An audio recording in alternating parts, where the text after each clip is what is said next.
Queen's University is very, very fortunate to have Dr. Ross leading the research initiative at our university.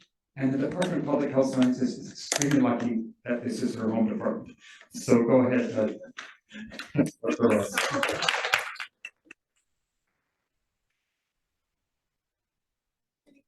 My introduction. Yeah. Wow, that was wonderful. Thank you so much. I'm such a pleasure to be here and be with students.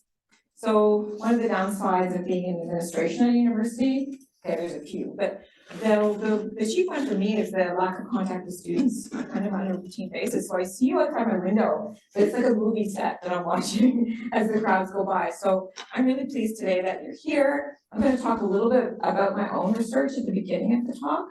And then I'm mostly going to talk about research at Queen's generally.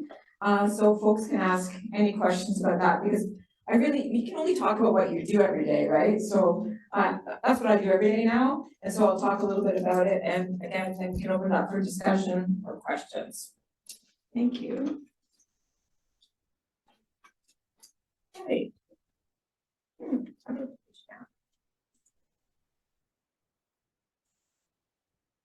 All right, let me just do page down, that's better. So I just said all this. So let's just start with a little bit of research. This is a picture from some work that we did back in 2000. So my background is geography, but I really worked in the social determinants of health. I got into the social determinants of health work because I took a course here at Queen's called Health Geography, and at the time we were looking at social gradients in health, and I couldn't believe how across pretty much time and space and almost all conditions, this pattern kept occurring over and over and over again, right? Where the folks on the bottom fared the least well, folks in the middle did a little better, and folks on the top socially and economically did better still. This seemed profoundly unfair to me and kind of a key thing to get a handle on so that we could help a lot of people in the population. So I got really interested in population level health and then started to work in this field on the question of the day, which was the big idea from Sir Richard Wilkinson in the early 1990s. And his idea was that, okay, the social gradient exists at the individual level, but if you go to the level of countries and around the world, kind of breaks down, and that the real indicator of population health for a country was not so how rich it was necessarily, but how it spread spread money around in the population, right? So how resources were shared. So this was, Wilkinson did this work in the early 1990s. He looked at a series of countries around the world where he could get data, quite frankly. So, you know, smart individual, but it was a really small ecological study of arguably non-comparable countries, very hand-selected because of the data availability. So it was hypothesis generating at the time, but a group of us thought we could do a little bit better on it and say, well, why don't we look at jurisdictions that are more culturally comparable? Why don't we do this little natural experiment to look at cities and states and provinces in North America? Because then we kind of have a level playing field of the, you know, we could argue this, maybe the playing field shifted quite a lot even since this was done, that, you know, the cultural background would be pretty similar. So we had set up this natural experiment, right? So what you see in front of you is a relationship between the rate per 100,000 population of working age mortality. So folks who die between the ages of 25 and 64. And why we did that is that's a really rough thing to go through, right? You shouldn't die in North America anymore between 25 and 64. So it's people who really die before their time, right? And the median share of income is the share of income that goes to the bottom half of the population. And on the open circles are US cities, and the closed, filled in red circles are Canadian cities. And so you see a line of best fit through these open blue circles, which those of you who work on with human beings, you never see relationships like this. It's like an uncanny relationship between the way we spread income around and in American cities and the working age population mortality rate, which is high. So places like New York City, some of the border towns in the United States, here's Los Angeles, here's some of the more equal places in New Hampshire, in Iowa, is an uncanny relationship. So mortality in the United States is profoundly patterned by income distribution, right? This median share of income, the share of income to the bottom half of the population, right? So in a situation of perfect equality, this measure would be 0.5, right? Half the income would go to the bottom half of the population. In reality, we have places in American cities that are around like 17%, 16%, right? So Canada looks different. We look like the end of this distribution. So more equality in our cities in terms of how income is distributed and lower mortality. And this holds up no matter what we control for, all the other factors. This is taking all those things into consideration. This relationship holds quite firmly. And it is a powerful thing to understand the health of the population as being associated very strongly with income distribution, because we know what we can do with that, right? We can work on that. Not that we have, but we can. So the other areas that I've worked on over the years is, again, figuring the geographic patterns of mortality out. And so here's a picture of Montreal. And when I saw this back in the 1990s now, some really good work by public health folks in Quebec who have broken down mortality rates by very small geographic areas. And you can see this is the island of Montreal. Those of you familiar with it. Here's the West End. More English-speaking folk here, fewer immigrant populations, much more diverse group who live down here, mostly Francophone speaking. And so there's a gap on the island of Montreal of 12 years of life expectancy. That's the kind of gap that you get if you compare countries around the world, right? So right even in the city of Montreal, you get this enormous gap. And so the question becomes, is this gap because of these places or because of the people? Right? Is it people migrate to these places because they're not well and they have shorter lives? Or is there something about the place that has an independent contribution to the health of those people? And we think it's both. We think it's both, but we think the place part is a little bit more modifiable, right? Something we can do about it. Fast forward to 2017, the irony will not be lost on this audience. This was the Teresa Tan's report in 2017, right? This is the focus of the report in 2017. This was all about active neighborhoods, access to healthy foods, supportive environments, right? That's what public health agency had been working on largely since SARS when it was first started, right? Quickly, in 2020, they were back in infectious disease, right? Like starkly back in infectious disease. But up until that time, this is the things that I would say the Canadian Public Health Agency thought it needed to do, and it still does need to do, just forgotten maybe, to work on to create a healthier population, right? Because Canada's leading cause of death, like other affluent countries, tended to be chronic disease. Infectious disease, influenza was like number 8, right? But the top ones, heart disease, cancer, diabetes, and so on, were all diseases of kind of the way we live our lives, right? And so thinking that we could change some of the ways we live our lives in order to create even small differences across a large group of people to create some real change. So we in the lead up to that report, I produced some, I think, fairly solid evidence that working on places actually pays some dividends in health. So this is our work that looked at using the National Population Health Survey which is a Statistics Canada longitudinal survey. For those of you interested in using this data set, it's finished now, but it's still a treasure trove. It's a longitudinal data set of 17,000 Canadians, started in 1994 and carried on until, I want to say 2012.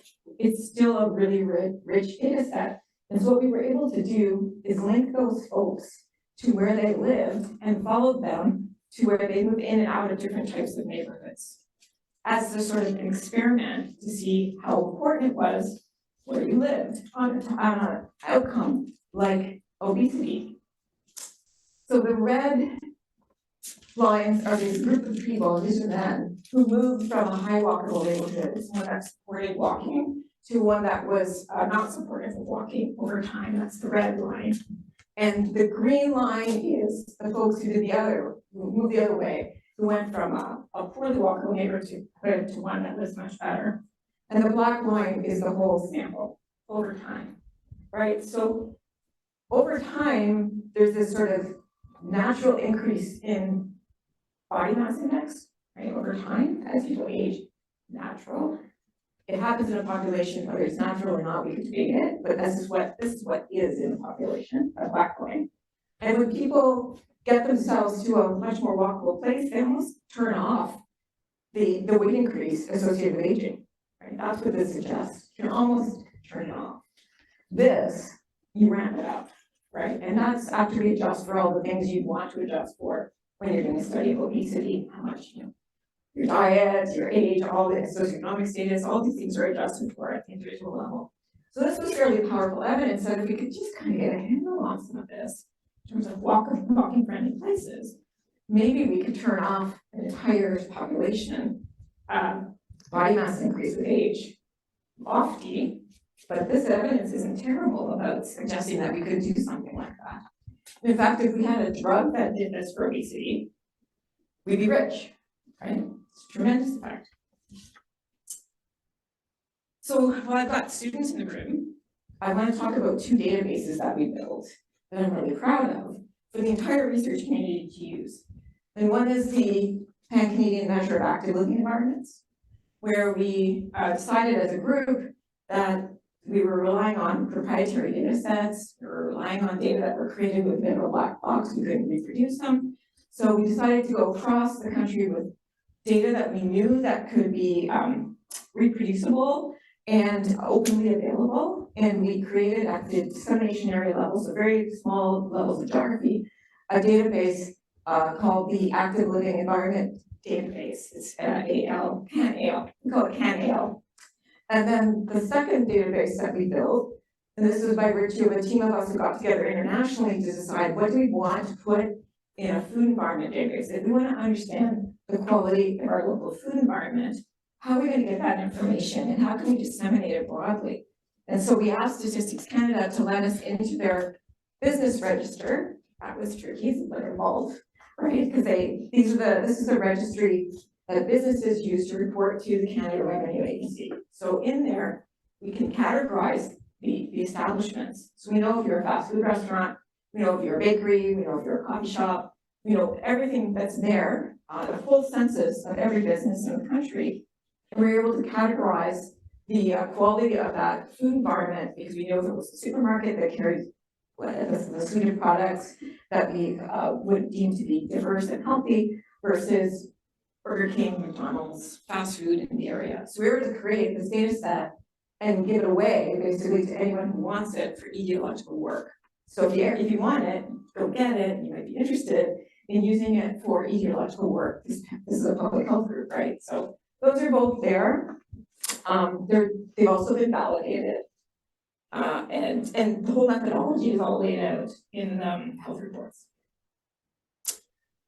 Again, does it work? So our CAN-AL measure, as we go from the least walkable places to the most walkable places, CAN-AL 5, you can see that in CAN-AL 5, and I think there's another line on this graph. Yes. So the black line I just put on is the World Health Organization's recommended level of moderate to vigorous physical activity. And you can see the most walkable places in Canada, people achieve that recommended level just by going about their daily lives, right? So we're able to break it down and say, well, how many minutes a week of active transportation are people doing? And this is clearly the bump up that you get. It's not like people are going to the gym more, in neighborhoods like number 5. They actually walk more. They're actually doing more active transportation. And by virtue of that, they're actually meeting their levels of recommended physical activity without doing anything else. And then we had to sort of say, well, actually, if we look at where people live, we look at their behaviors through survey data, and then we follow them through to mortality, because that's really the next level, right? Of trying to get through to sort of understand exposure, environmental exposure, how people behave, they're walking, and other things, the way they eat, and all the other factors that we need to know about an individual. And then we follow them through to mortality. It turns out older women in particular get a pretty big mortality advantage by living in more walkable places, all other things being equal, right? Women seem to have the better bump up in mortality protection from walkable places. And this is the last little bit of our work on validating the food environment index that we've created. So if you look across this, those of you know Canada very well, so the most favorable food environments appear to be in Vancouver, Montreal, Toronto. I think we would all probably agree that's kind of our experience when we go to places. Vancouver, for example. Montreal, incidentally, if you take out the dépanneurs, mostly like Vancouver. The dépanneurs are, which are the local stores that everybody goes to in Montreal. And then the smaller Canadian cities, and Kingston would be somewhere around here, that have a lot of kind of fast food offerings. So the food environment being a little bit less healthy as we go down the urban landscape in Canada. That's that. So that's the first part of the talk, a little bit of update on some of the work that I've done over the last 20 years. The data sets being publicly available and archived is the most recent work we've done, so check those out if you're interested. So I've landed here, Queen's University, 20 years at McGill, after 20 years at McGill, and 4 years at the federal government, and then a bunch of years at McMaster University, and then way before that, a bunch of years here. So returning really, 30 years later to a university, I think that has a lot to offer, and I'm really excited to be in the role that I am here. We're 837 faculty members here, tenure track faculty members, full-time equivalent, to get some detail there. Most of our graduate students are working on research here. We have a couple of things to our name. Most of our Queen's faculty ranked 4th in Canada for the number of research awards per faculty member. So we have really strong researchers amongst us here. It's a big point of pride for the university. And we are a member of what's called U15, so Canada's 15 most research intensive universities. We are, a couple things to draw your attention to. We are the smallest U15 university by tenure track equivalent. Our revenue is about almost $230 million of research income. This is a number that offices like mine obsess over. We obsess over it not because it makes us rich, because it is the key to research impact for the university. And it is, behind that number is mostly people, right? So when you see revenue like $230 million, it's not a lot of stuff, actually. It's mostly people. It's students' first job. It's support for postdocs. It's support for graduate students, support for skilled technicians. So research grants are mostly people. One of the other things about Queen's that looks different than other universities, so let's take a look at the University of Toronto, for example. It's $1.2 billion operations, bigger, different scale of operation. And if you take out the hospital income and look at the research income excluding affiliated hospitals, a lot of that goes away at the University of Toronto, down to about $500 million of money. At Queen's, the delta is not very large. So our health research here is not as huge an imprint as it is at other schools with medical schools.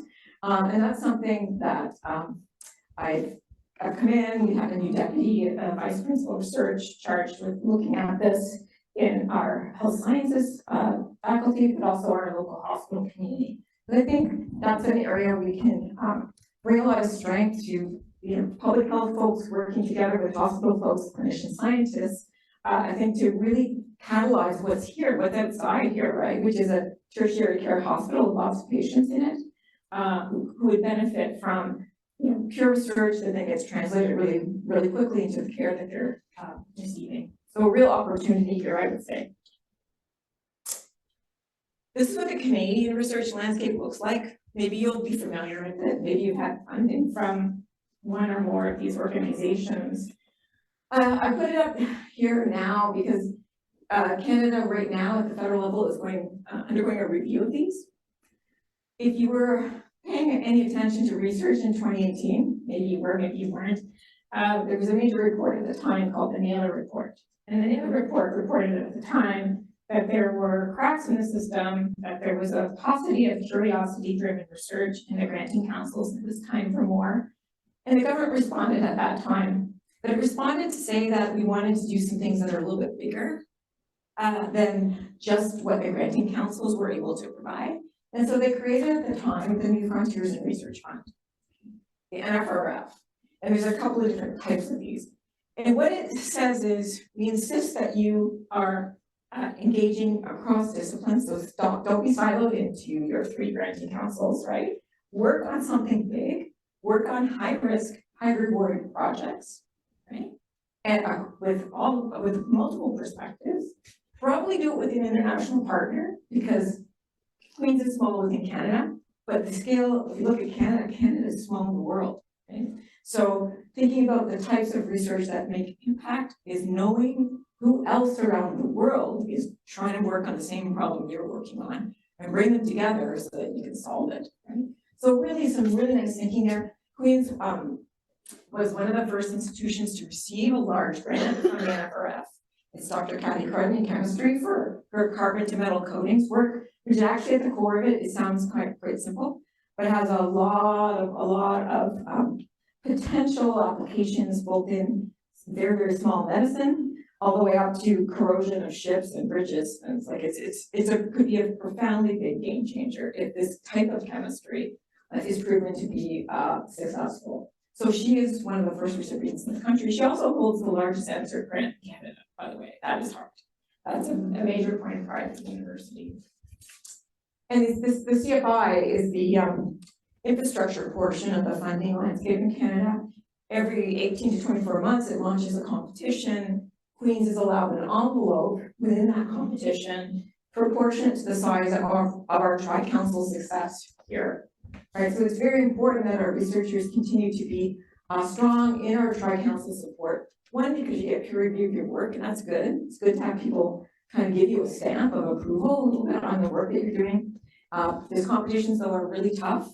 People have to go back 2-3 times. That's totally fine to go back multiple times. But for the institution, then things grow like our ability to get more research infrastructure. Things grow like our Canada Research Chairs grow, and then in turn, our support for grad students is elevated, right? So all of that, the system really works on success in these areas, so that the rest of the system works really well. So that's something I'm going to be paying quite a bit of attention to at Queen's.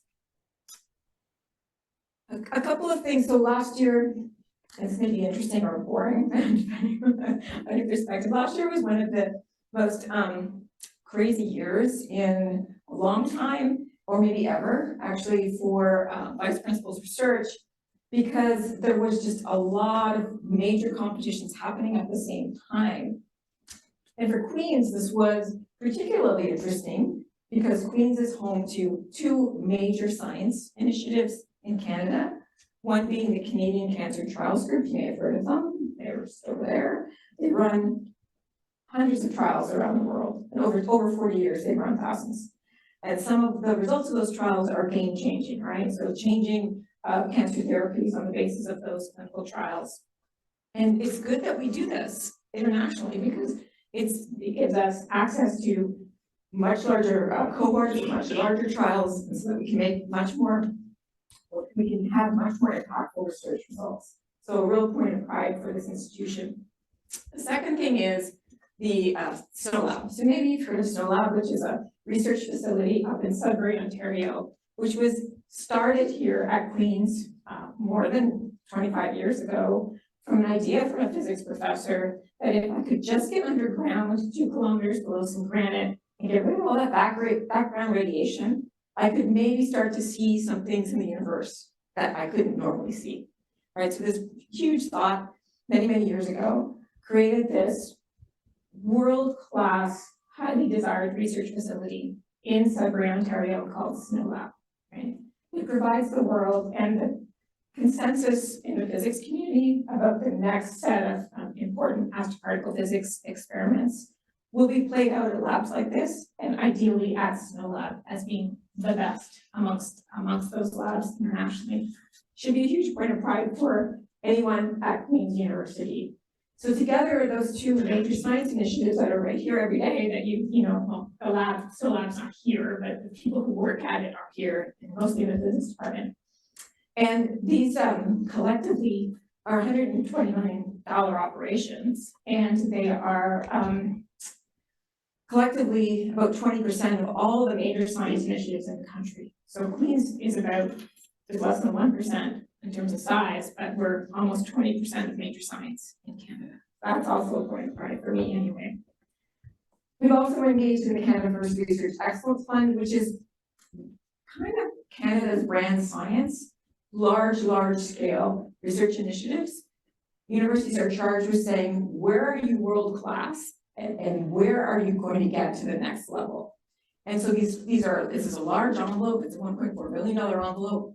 Queens is at the table this round also for astroparticle physics, combining our exquisite research platform with the people that are needed to lead the next level physics experiments. So that's that plan. We've also been engaged in competitions around the Canada Excellence Research Chairs.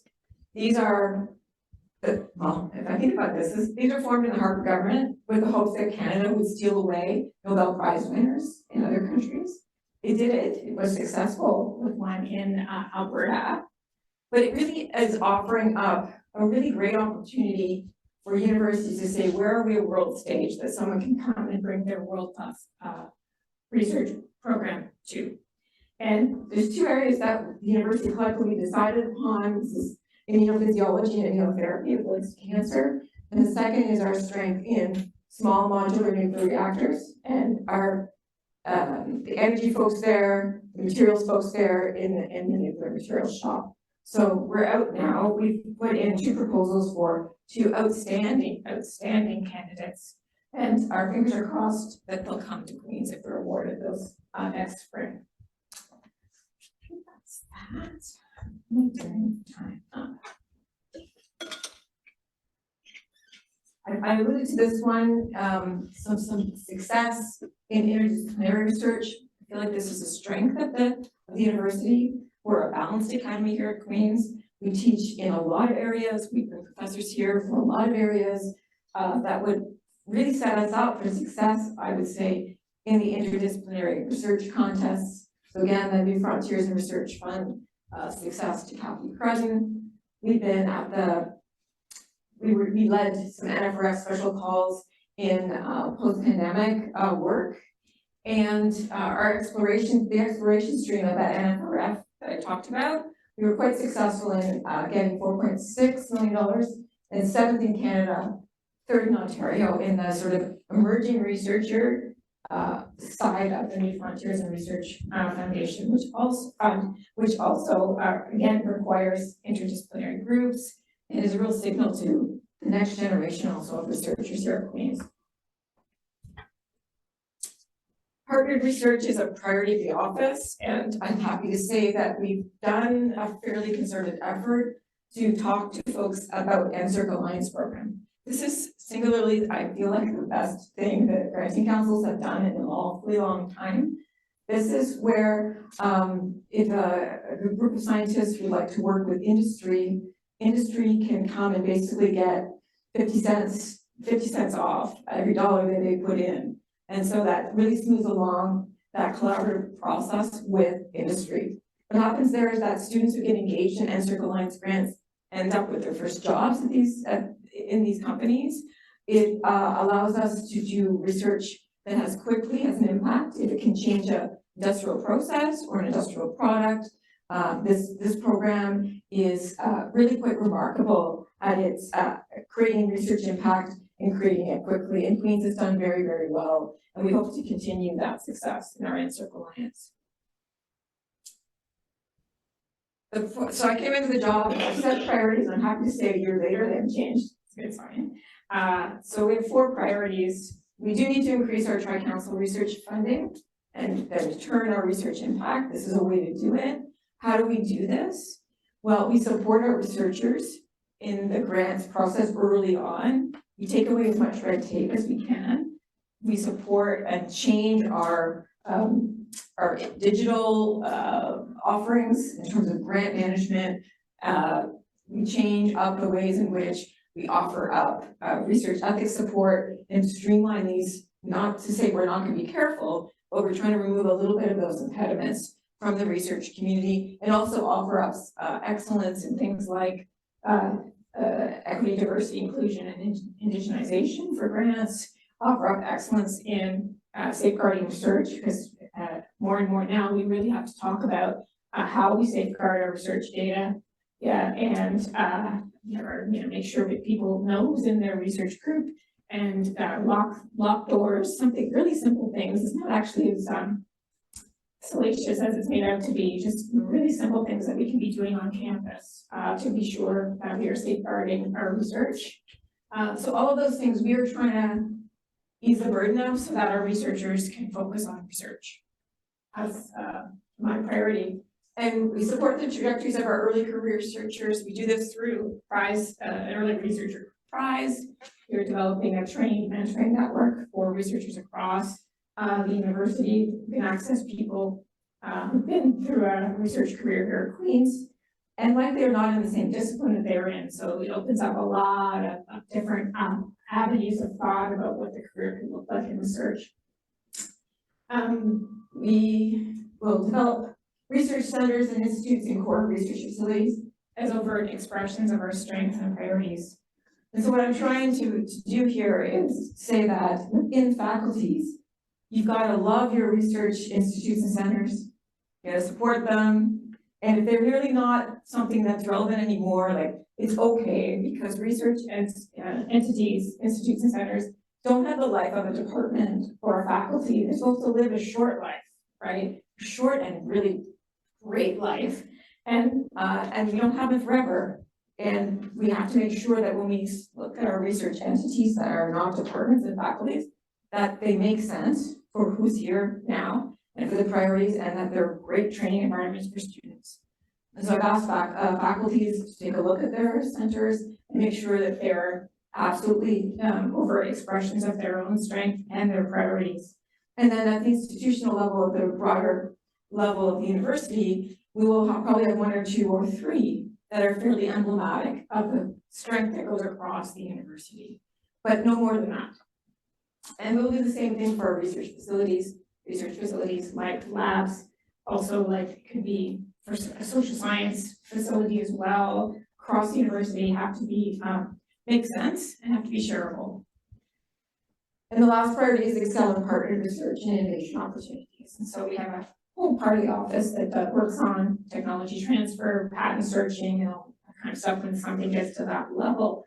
But before that, we also work on creating new partnership opportunities for faculties and working with faculty members on partnership development. So this, we probably have to put more resources to do this more effectively, and it's something that our office is pondering this fall, because I think it's the way in which Queen's gets out into the world, and it's a gut check on the relevance of and the impact of our research. So this is how the office is basically set up for those. It's about 100 people. It's about a $10 million operation, again, for about a $230 million revenue stream for those folks who care about those kinds of things. We have research services. Well, this is the front-facing part of the office. This is what many faculty members know. Maybe grad students had a little bit of a chance to work with some research service folks.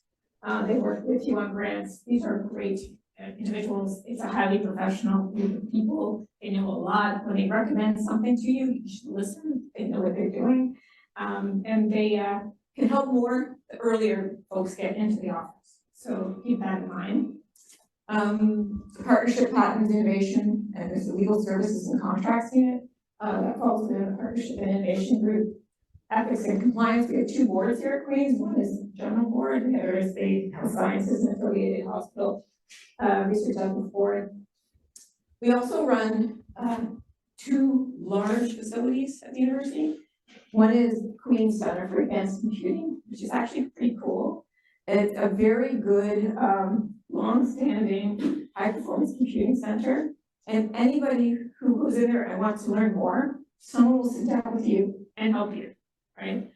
So really good, smart, thoughtful investments in some of the core computing there that allow us to do a lot of interesting things. Right now, we host the Ontario Health Data Platform, which all of you should take a look at. 13 of the best COVID data sets in the world. Has a bit of an onerous agreement with it because it's the provincial government. But for those of you with perseverance, talk to your faculty member, take a look at those data. Ontario Health Data Platform, it will help you with a faculty member if you'd like to use those data. Some of the best in the world, right? Because Ontario is about the size of a country, really diverse population. All kinds of COVID data in there, as well as all the socioeconomic data and the claims data when you go to the hospital or the doctor, everything's there. So think about that. And we also run animal care services. For those of you who don't know, Queens has one of the best veterinary setups in the country. We do use animals in research at Queens, but the care is tremendous of these animals, from the smallest to the largest amongst them. Really well taken care of, and as you can imagine, this is a life and limb operation, not a human life and limb, but an animal life and limb operation. So a lot of policy work to protect animals in research, and they also offer up training and lots of reporting, and then day-to-day care, right? Bedding of mouse cages, and all the way up for even some of the larger animals as well. So that's basically it. Some of the things that we do to support researchers. One of the things I would point to, I don't know if it's there. This is quite good. The resources for research at Queen's. So I think grad students can go to those. If you can't, maybe you should be able to, and I'll like to ask. I would say that those webinar series are very good. They help to train folks in the art of grantsmanship, which is an art. And so we can attend those sessions. And there's, again, extra folks in our office that have expertise in those areas as well. You can see the list there. We can provide some support to you. This is really for another talk, but it does say that our portfolio really intersects a lot of other areas of the university. So it's really hard to be a VP research without also thinking about the campus master plan, how our university is set up for research success, that type of thing. And I think this is the last one. It kind of sets up how we work in terms of external priorities that drive some of the things that we do. The world around us drives some of the things that we do, and then success drives some of the things that we do as well. So I talked a lot about these funding opportunities that are external. I would say the federal government is increasingly trying to channel research in Canada for federal objectives. Some of that's probably okay and good because it's general enough, but some of it's probably maybe getting a little further and further away from our support from pure curiosity-driven research. So we really, I'm always talking to the federal government about the need for the curiosity-driven research. We didn't know where mRNA was going to come from, right? mRNA, the story is unbelievable about researchers who couldn't get their R01 grants in the United States to work on mRNA discovery, right? And it ended up saving the world. Well, no government predicted that, right? So it's really important, I think, for universities to continue to push to support curiosity-driven research as a healthy chunk of what the federal government supports. I think it served us well as a country over time. I think it served us pretty well. And we continue to kind of push that. I think there's some really important opportunities for Queen's researchers to really help our low carbon future. We have really good technological advances coming out of engineering. We have really good social change people coming out of education and policy people coming out of arts and science. Put all that together and we can serve up for the world outside some of those technological changes and get them adopted more quickly in society. And there's some global health challenges, no doubt. Pandemic preparedness, although Queens did some of this during the pandemic, but we weren't as set up as other institutions, I would say, during the pandemic to have, an army of folks working on, coronavirus, related vaccines, right? Like, that's just not who we have here on campus in terms of our research community.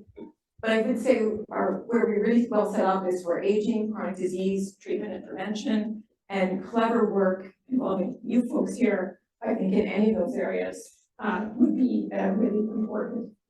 I think, the world around us, inequality, democracy, and the digital transformation of society are all areas of need in terms of research.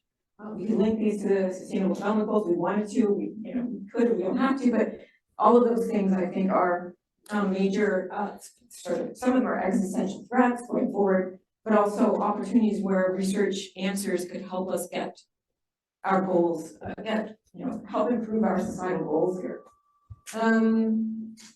And then some of the other things I really already talked about. This is how the university kind of looks.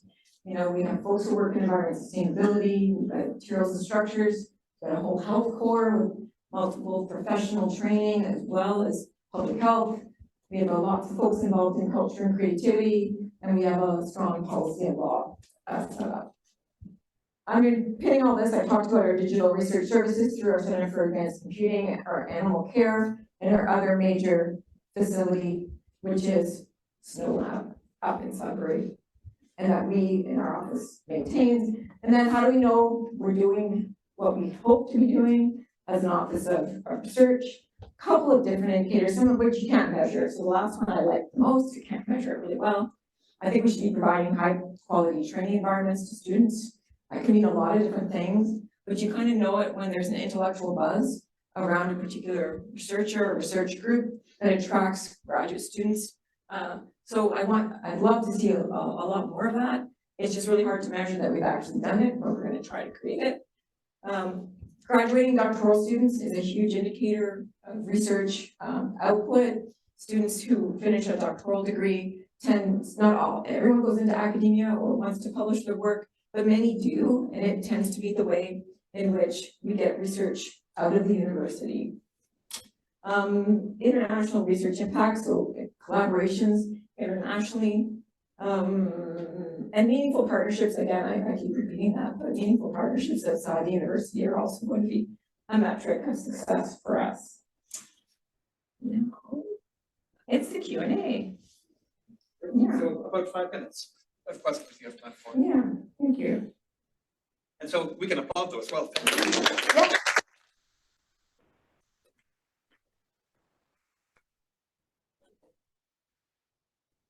So maybe a little different than a typical research talk. It was about research and not necessarily delivering up like a research project. So I'm happy to take any questions. Yes. Hi Nancy, so a question about the slide you showed with the U15 research funding, and as you mentioned, Queens is not receiving as much, I guess, hospital affiliated research funding, but I wasn't seeing it on your slide about your portfolio priorities. So I'm curious, I guess, what your plan or thoughts are on that. So I don't actually have the answer to that. I think it has to go back to looking at clinician scientist appointments in the hospitals here and understand them a little bit better. It's not going to happen probably overnight. We have a deputy vice principal of research kind of charged at looking into why is our gap so, like, why are we almost the same if we had in our hospital? It doesn't make a lot of sense to me. I worked in my own career with a lot of clinician scientists that just didn't bear out for me. So we're certainly going to be taking a look at kind of everything as being at the root cause of some of that. And I think it has to do a bit with appointments. I think, and it's a terrible time to even be asking the question, quite frankly, because clinicians have been swamped, right? Delivering care during a pandemic. Not only Queens, but like every clinician-based scientist that I know was basically pretty swamped with clinical care during the last few years. So it's a terrible time to even ask the question, but I do think we're kind of underperforming there given what we've got here.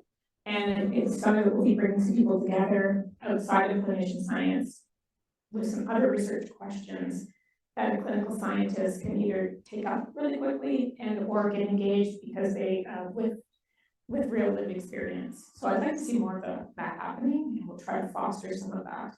It's a good question. And I think it's one of the most biggest mysteries to me since coming here, to be honest.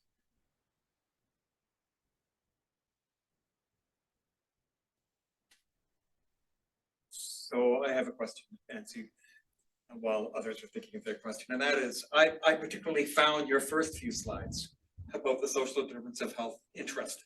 I was hoping that. Yeah, and that's partly because I teach it a little bit, but not with as much data as you're presenting.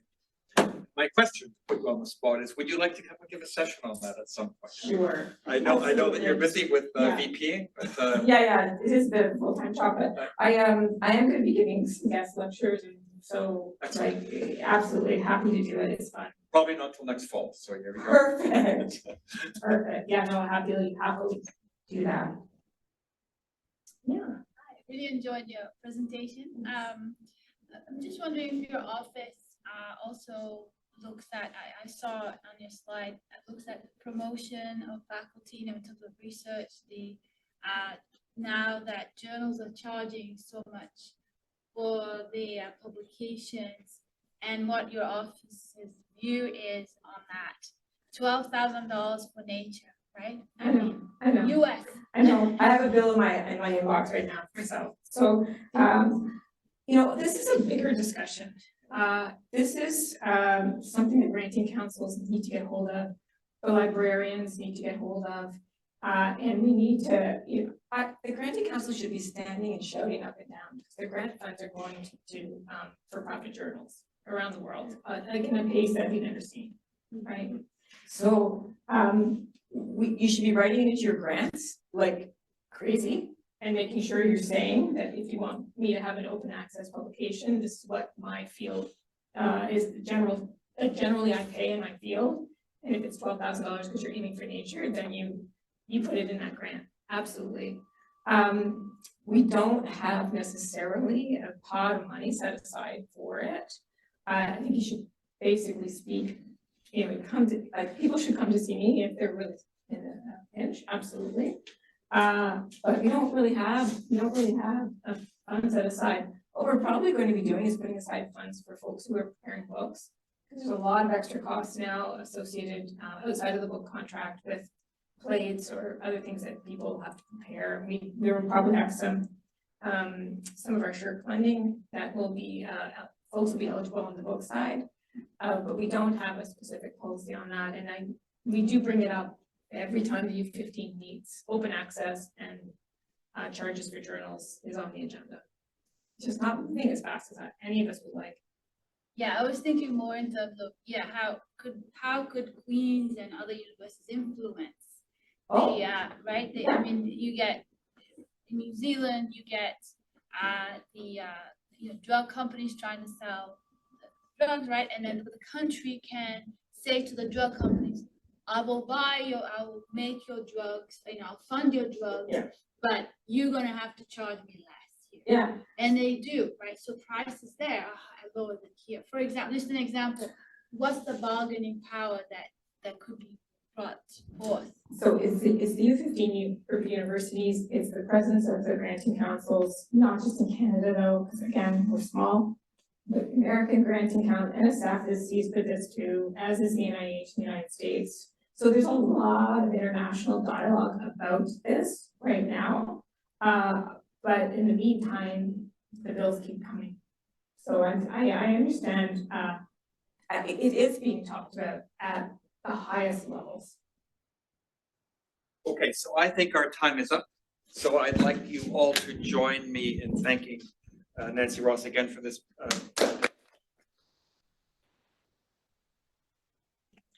I also wanted to take the opportunity to invite you to our next seminar, which is 2 weeks from now, entitled The Psychedelic Renaissance from Research to Regulation. And this is from David Clements and Dr. Ron Shore, who is about to or has already joined our department as a postdoctoral fellow. And so I think you'll, for those of you who are interested in the potential frontiers of using psychedelics to treat depression, for example, this is going to be a very interesting lecture. So 2 weeks from today. Thank you.